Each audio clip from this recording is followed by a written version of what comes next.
Hello, I'm your host, Alistair. So, over the weekend, I had an interesting and fruitful conversation with my niece in law. She pretty much came to me and she said, Uncle Alistair, I'm looking to start a business. And I absolutely applauded her for it. She's only 18. I was like, yes, of course, my darling, do it. And we sat down, we talked a little bit more, and it dawned on me as I was giving her advice. I was like, these would be great if someone had told me that before. Well, here I am, talking to you. Let's get started. Establishing an LLC, establishing any entity that's going to operate and do business costs money. It costs money on two fronts. The first front is it costs money to get your EIN number, to establish the operations. And the second front is that you need to operate with a business license, right? And that business license needs to be in good standing with the state you reside in, or at the very least, the state the company is registered in. And that is a yearly flat fee that can go up and down depending on what the climate is, right? But regardless of what it is, there's an operating cost by just having the privilege to operate your business within the state. And that cost can range drastically. It can go from $75, let's say in Jersey, to I've heard $800 a year in California. It really depends. But at the end of the day, if you are just starting out, you might think, oh, okay, I need to go through all the important minutiae, the details and the semantics to get my thing started. But you may not realize that by doing so, it's going to cost you money. It's going to cost you money to even maintain that license. Whereas your first priority as a business is to generate sales. That is your number one goal, because if you can't sell anything, you're not a business. So on one hand, sales is absolutely important. Without sales, you don't have a business. But on the other hand, it's important for you to have a marketing strategy. And the old way, the old school, is to either buy an ad on a newspaper or even purchase ads on Facebook or YouTube or Instagram. This is for the big dogs. This is for people who have a whole team behind their back to get things going. But you are just starting out. Don't spend or waste your money on Facebook ads, Instagram ads, or even YouTube ads. Don't do it. What I would suggest you do is leverage social media. Listen, social media has changed the way we do business, and the internet is literally, the whole world is your marketplace. So you're not limited to one spot. Be creative. Get on social media. Be creative about your product. Exposure. Expose yourself within the marketplace, which is the internet. Have an online presence. In conjunction with your marketing strategy, and this is very important, is that a lot of people would borrow money. They would go and get into debt so they can spend a lot of energy into their marketing strategy, which is a big gamble to do because you're just starting out. You don't have money like that. Or maybe you do, but if you're just starting out, most likely you don't have the funds like that. And so this third point is to tell you, do not borrow money. You have to generate sales without having to get into debt, because that's truly how you can tell if the marketplace is really catching what you're throwing. Once you get to see traction, then think and analyze if it makes sense for your situation to actually invest into monetary avenues that would hopefully lead to more sales. It's very tricky. Do not fall into the trap of borrowing money very early. Don't do that. Get on your 2 feet. Go out there with your brain, your critical thinking, and your smarts, because I know you are, and you make sales. So this next point is what I call the entrepreneur's trap.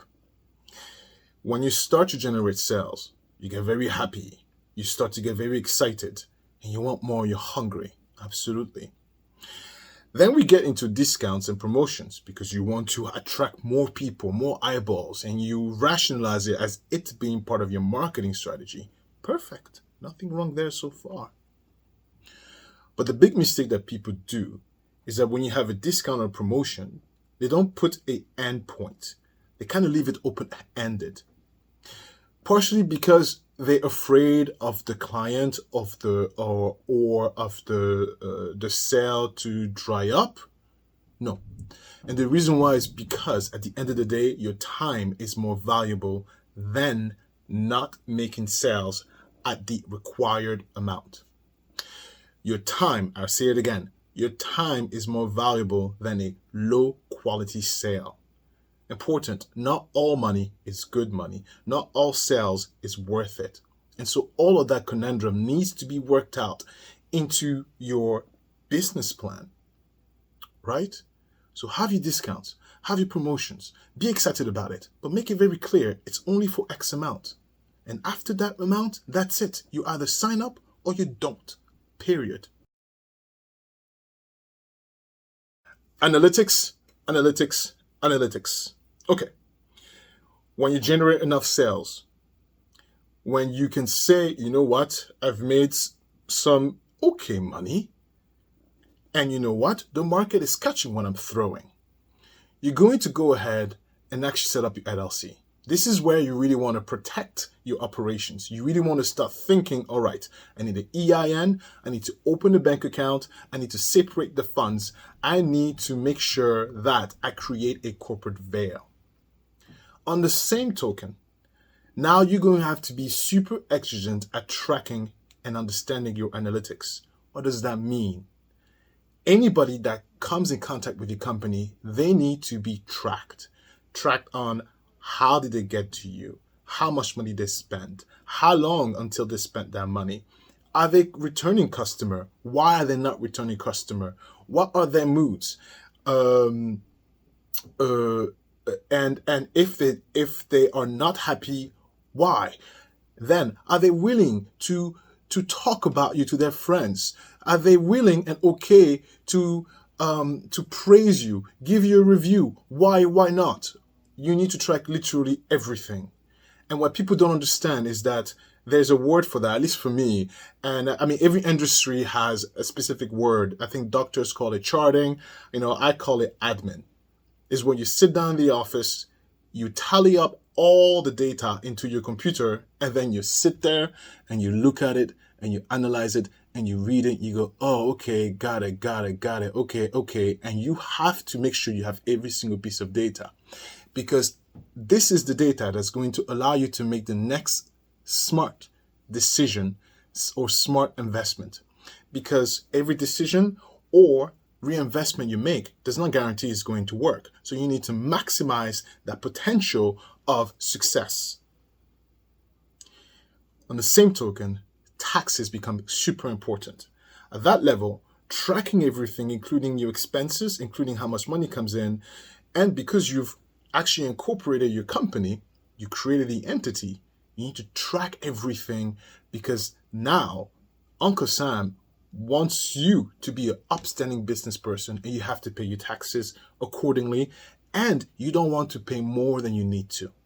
So get ready to spend a lot more time in front of the computer and a lot more time looking at numbers and data than just the day-to-day minutia of your business. And this is where a lot of people just lose the zeal, because it's not fun. I just want to go out there and sell peanuts and casserole, but now I'm stuck in the office doing office work, and I thought I would leave my job in office work and do something fun, but now look, I'm still doing office work. Yeah, you can do office work.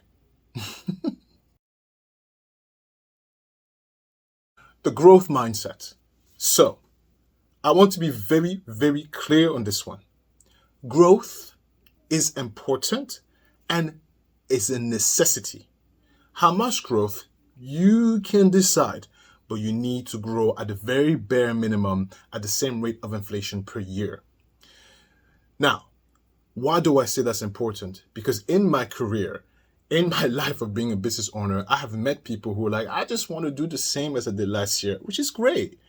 Good for you. But inflation is just going to erode at your performance. But also, if you have employees under you, they want more for their families.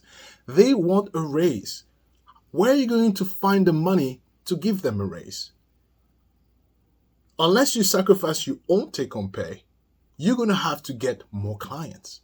And that's why the growth mindset is a It's a reality check for a lot of people who think who think that businesses will not transfer cost to to the clients, to the consumer, because their employees want more. The employees' rent is going up, everything is going up year on year. So you need to make up for it. And that's why once you start, you have to keep running. It is hard to stop because the emotional toll when you have somebody else who relies on you for their livelihood, when you have someone who depends on your performance as the leader to put food on their table, it is stressful. And so you cannot just sit back and relax and just not think about growth. But there is a way to do it the right way.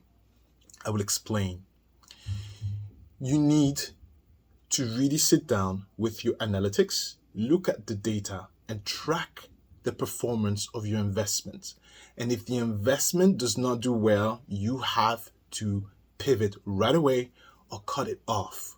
Ever wonder why a lot of businesses now, they just, you know what, if it doesn't work, I'm out. They cut it off early. There's not quite a second chance. It's because it becomes very expensive if you just linger too long. Now, how do you track the performance of an investment? Very easy. For example, you decide to go ahead and make an investment into buying ads or buying ad space in Facebook ads. It costs you $1,000, right? Now, how do I make sure that this investment is proper? You write down the date of when you make the purchase, and that's important. So you bought you bought the Facebook ad investment January 1st. Next, you're going to write the purpose. Why did you buy? Why did you buy the Facebook ad? Why? For what? To get more clients? Sure, but you have to write this down. So you write down, I bought $1,000 investment into Facebook ads January 1st for the purpose of getting new business. Perfect. And then all you got to do now is track. And how do you track it? Throughout the entire year, you look up how many sales came or how many sales were generated from Facebook Marketplace, and you tally it up. If the number of all sales generated by the Facebook ads equals to the same amount or more of the investment, then it's a good investment. But if you generate no sale from the Facebook ads, then it's a poor investment. Therefore, Facebook Marketplace or Facebook ads or whatever is not entertaining what you are selling. So pivot or rethink your strategy. I hope that made sense. But you know what? If you don't understand it some more, put it in the comments and I'll respond. Yeah, I'll respond. And the last part is that this is going to be the hardest thing in your life. I don't think anybody truly understands the amount of effort and work it takes to start a company, run a company, operate a successful company, let alone generate profit. It's absolutely difficult. It's going to be the hardest thing you've ever done. And if you are, and unfortunately, if you have young kids, young children, or if you're pregnant or you had to have children, it makes the game even harder. Welcome to capitalism. That's just the way it is, right? And I think a lot of people get into this mindset. I want to be an entrepreneur. I want to start a business because they don't like their 9 to 5. They don't like to talk to their boss, and they think by starting their own business, they're just going to wake up at 10 a.m., have lunch in a cafe at 3 p.m., and everything will be perfect. No. At the height of my career, when my business first started out, I was the only one in the space. Do you know how many hours I worked?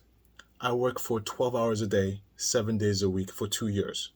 And the reason why is because I was the only one in the space. And I understood that when you're the only one in the space, it's just a matter of time before somebody else comes in. Or it's just a matter of time before something happens. And I was like, I'm going to maximize how much money I make for as long as I can before the fun is over. And let me tell you, it was absolutely brutal. And I don't think I could do it again today. especially now as a dad. I don't think I could do it again today. My story is unique to mine. And so as you discover and as you look around for ideas, inspiration, inspiration.